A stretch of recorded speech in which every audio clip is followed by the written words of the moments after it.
안녕하세요. 엄마가 읽어줄게입니다. 오늘 소개할 책은 안녕 소중한 사람입니다. 지은이 정한경, 변앤고, 북로망스입니다. 이 책은 작가의 첫 번째 에세이집인데요. 출간 즉시 베스트셀러가 되었습니다. 이 책은 우리에게, 나에게, 당신에게, 사랑에게, 이별에게 이렇게 5파트로 구성이 되어 있는데 연인, 친구, 가족과 함께 읽으면 좋을 것 같습니다. 보통의 하루, 우리가 자칫 따분하다 여길 수 있는 그 모든 순간들이 기적임을 우리는 잊고 살아간다.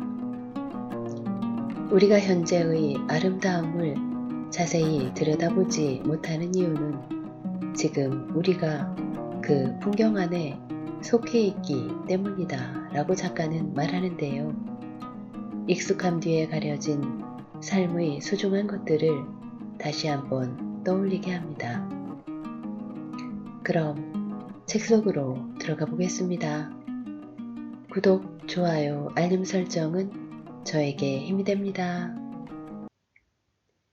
이해의 시작.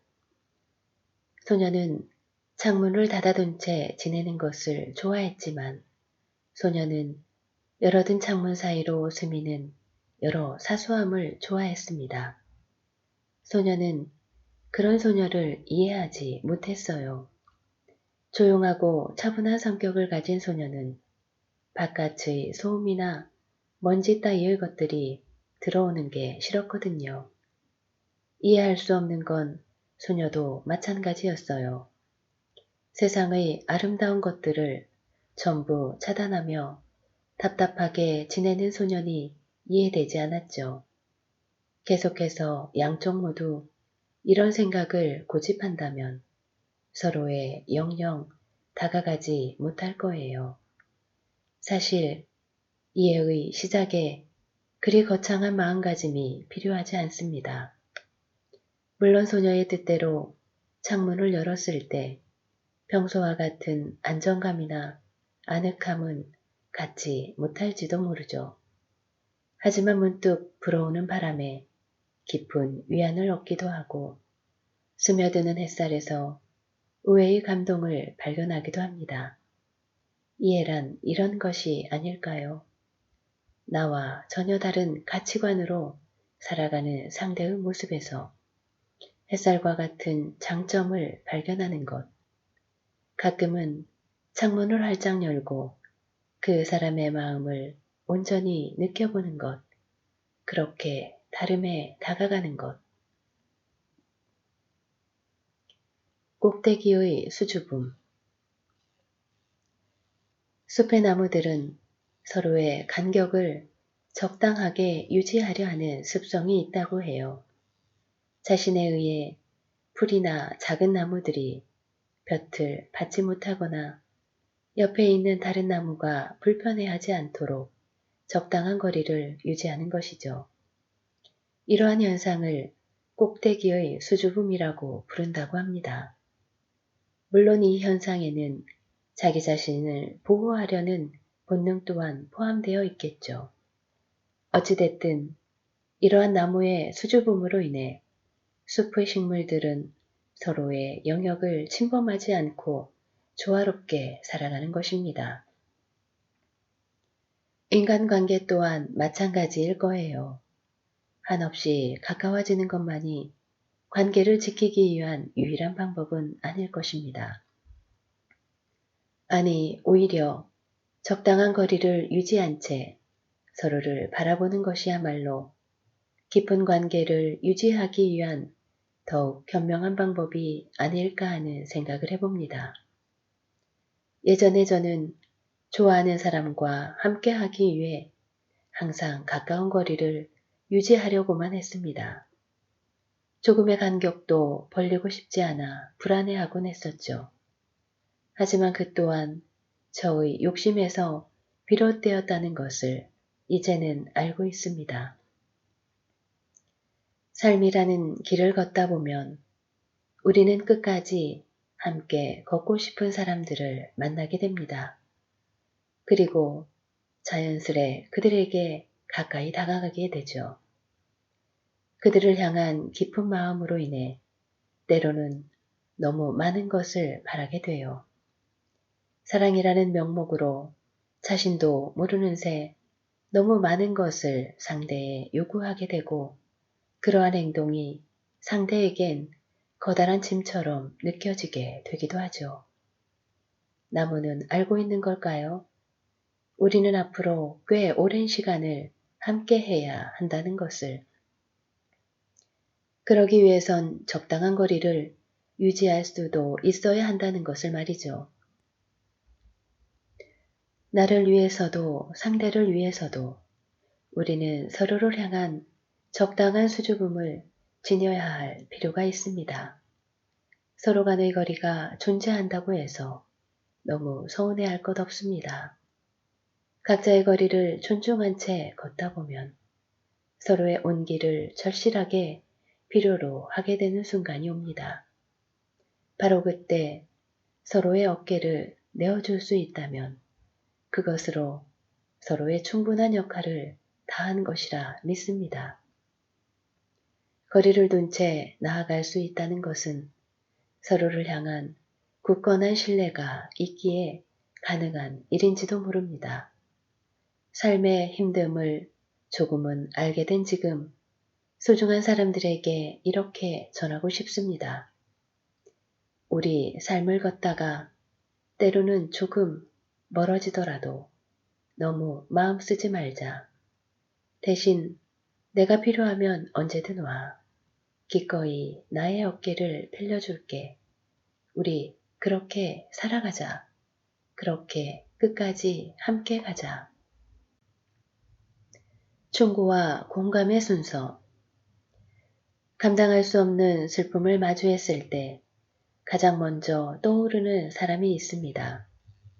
그 사람은 분명 나의 마음에 가장 많은 영역을 차지하고 있는 사람, 나의 이야기에 가장 깊이 공감해 줄 사람, 그렇게 나의 아픔을 누구보다 가까운 곳에서 어루만져 줄 사람일 것입니다.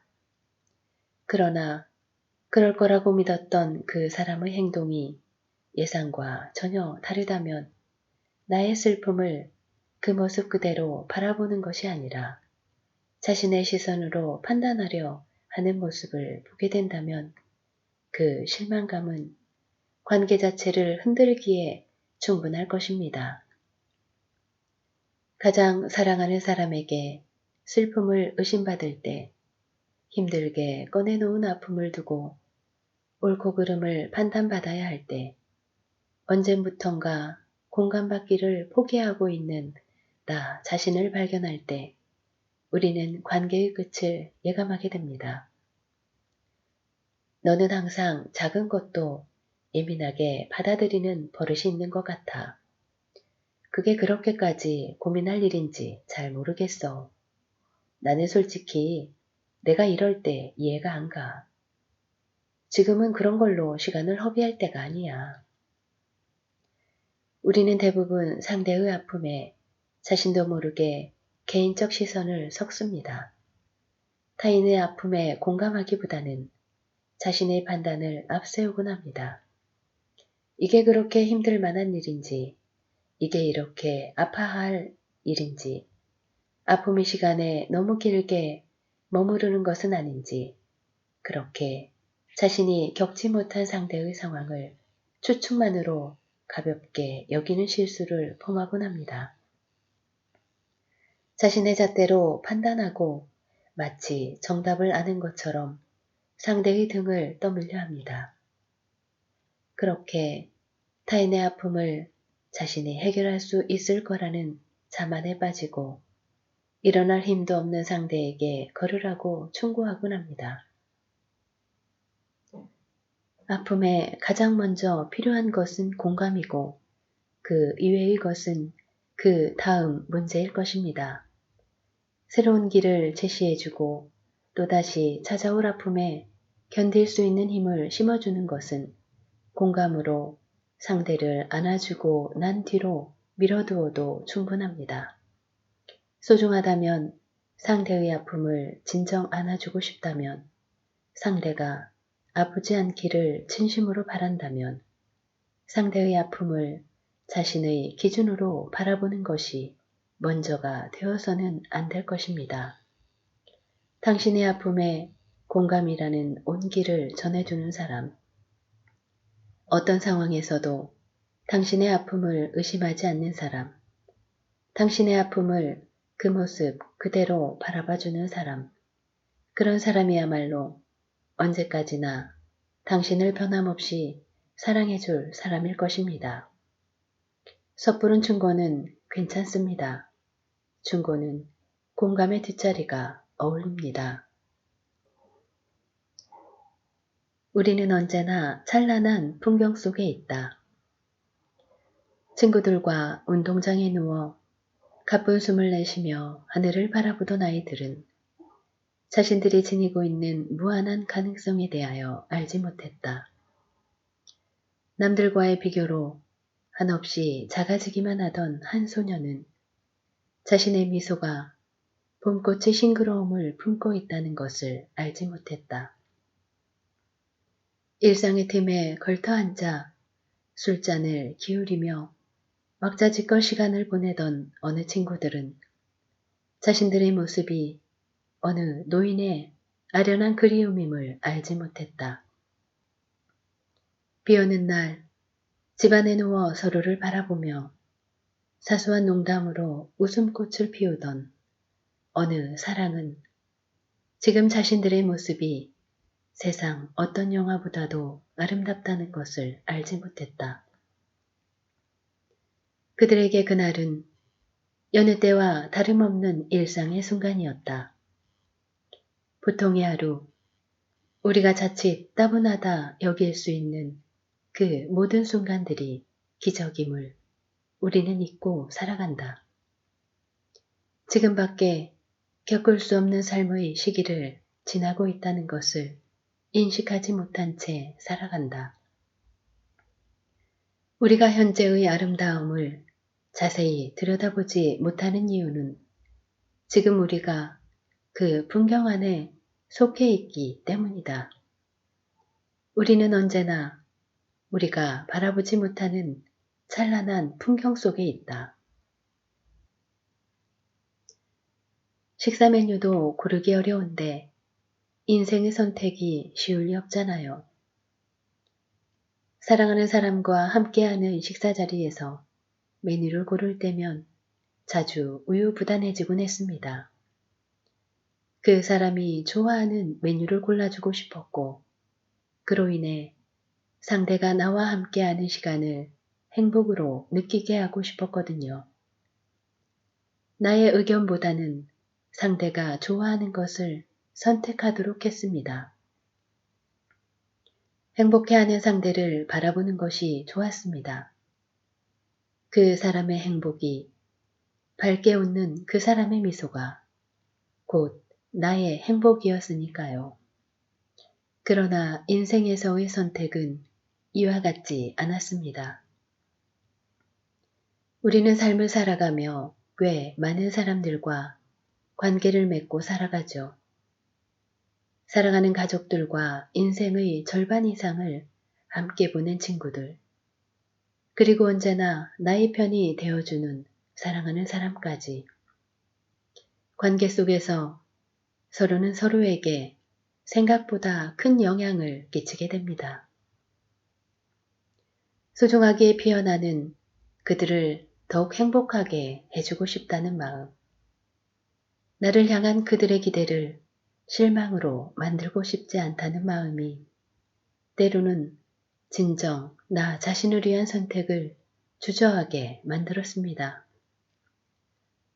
너무도 사랑하기에, 그들에게 인정받고 싶었기에 그들의 뜻을 거스르고 싶지 않았습니다.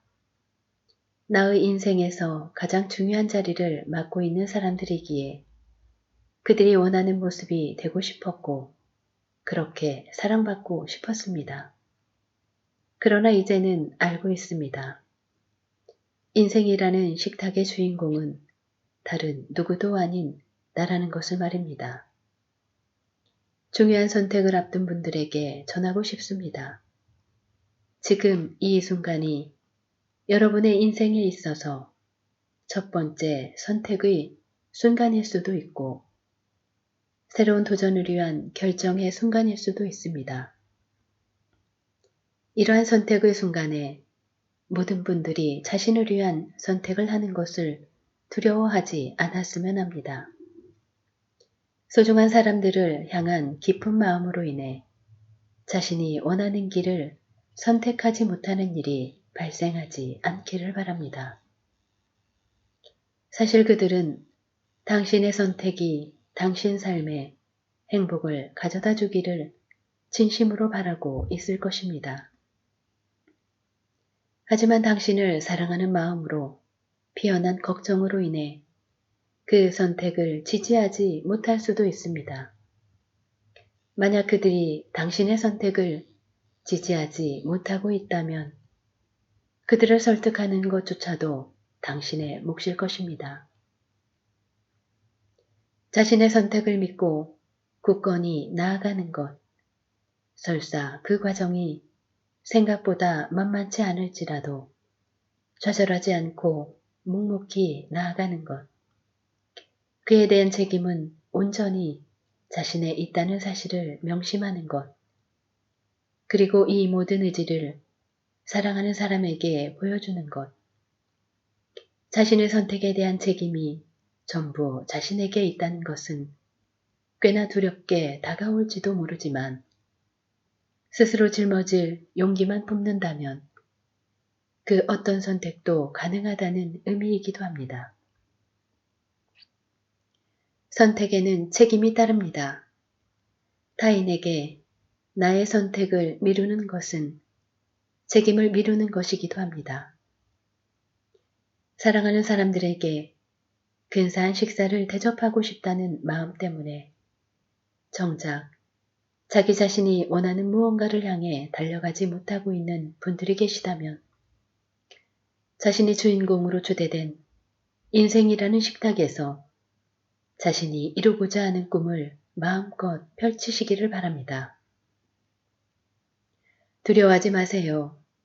그리고 자책하지 마세요. 식사 메뉴도 고르기 어려운데 인생의 선택이 쉬울 리 없잖아요. 타인의 아픔.